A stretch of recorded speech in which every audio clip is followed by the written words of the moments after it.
কিছু বলো, তোমার স্বাদের মাছটা ইন্তেকাল করলো, কিছু বলো মাছের উদ্দেশ্যে বলো। উপরে গাইজ আমি এটাই বলতে চাই, যে যে ভিডিওতে সাবস্ক্রাইব করবে তাকে আমি একটা করে মাছ উপহার দিব।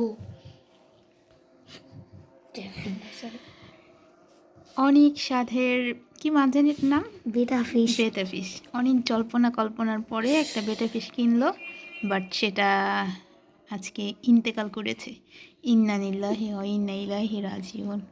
এখন একে কি করবো? এই পর্যন্ত তো অনেকগুলো মাটি দিছ, এটা থাকুক, এটা কি থাকবে। হিমাগারে রক্ষণ করবে? হ্যাঁ। তারপরে আর কি হবে এটা? আজান দিচ্ছে, এখন নামাজে যাও, নামাজে যাও।